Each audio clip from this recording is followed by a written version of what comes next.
In June 1967, the Middle East trembled on the edge of war. In just 6 days, a conflict erupted that would reshape the region. The Arab-Israel War of 1967, known to history as the Six-Day War. It was a war of lightning speed, shocking victories, and lasting consequences. A war that redrew broad borders, reshaped politics, and left scars that still echo today.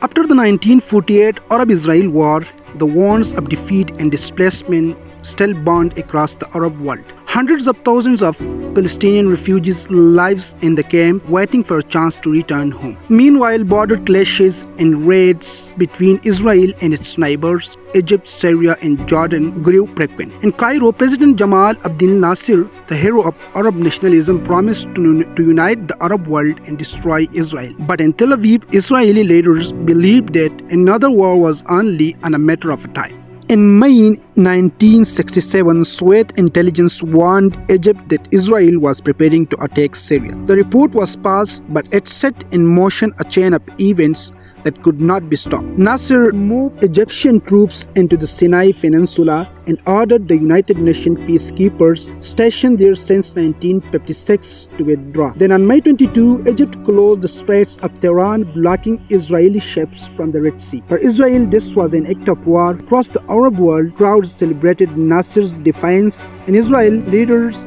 gathered in tense silence, knowing the moment of decision had arrived. The Arab coalition, Egypt, Syria, and Jordan, was far larger in manpower and equipment. But Israel possessed what its enemies lacked: speed, coordination, and intelligence. Israeli pilots trained for years to carry out surprise strikes. Commanders studied every enemy's airfield and defense position. They were outnumbered but not outmatched. On June 5, 1967, Israel struck first. An ordering and secret plan called Operation Focus, nearly every Israeli aircraft took off, flying low to avoid radar detection. Within 3 hours, Egypt's entire air force was destroyed on the ground. By noon, the skies over Egypt, Syria, and Jordan belonged to Israel. The war was barely a few hours old, and already air superiority had changed everything. On the ground, Israeli tanks and infantry advanced swiftly into the Sinai desert. At battles like Abu Gaila and Al Arish, Egyptian lines collapsed under precise Israeli assaults. Thousands of Egyptian soldiers fled westward, abandoning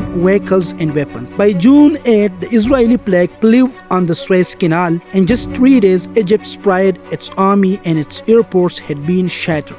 Meanwhile, Jordan, bound by alliance to Egypt, entered the war. On June 5, Jordanian artillery pounded West Jerusalem. Israel responded immediately. Fierce fighting erupted in the narrow streets of Jerusalem. On June 7, Israeli paratroopers stormed the old city, reaching the Western Wall for the first time in nearly 2,000 years. In the north, Syrian artillery had long shelled Israeli villages from the Golan Heights, a steep plateau overlooking Galilee. After defeating Egypt in Jordan, Israel turned its attention northward. On June 9, Israeli forces climbed the rocky slopes under heavy fire. 2 days of brutal combat followed. By June 10, the Golan Heights were captured, and with that, the war was over just 6 days after it began. The scale of Israel's victory was unprecedented. In less than a week, Israel tripled its size. It took the Sinai Peninsula in Gaza Strip from Egypt, the West Bank and East Jerusalem from Jordan, and the Golan Heights from Syria. Arab armies lay defeated, their governments humiliated. Israel had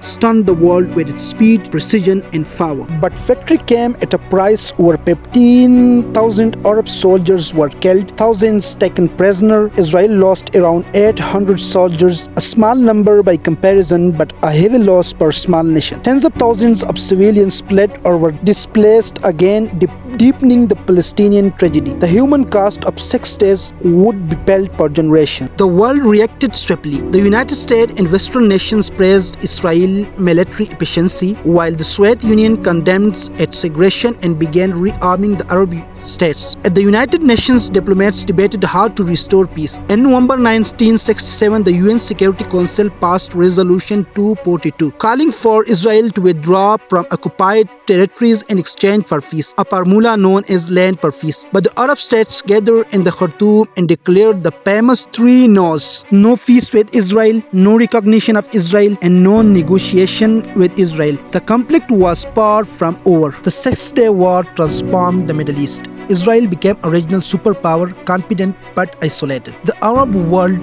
fell into anger, denial, and a desire for revenge. Millions of Palestinians now lived under Israeli occupation, fueling decades of unrest and resistance. President Nasser's dream of Arab unity was shattered, yet his call for liberation grew louder. The war's consequences rippled through history, leading to the War of Attrition and later the Yom Kippur War of 1973.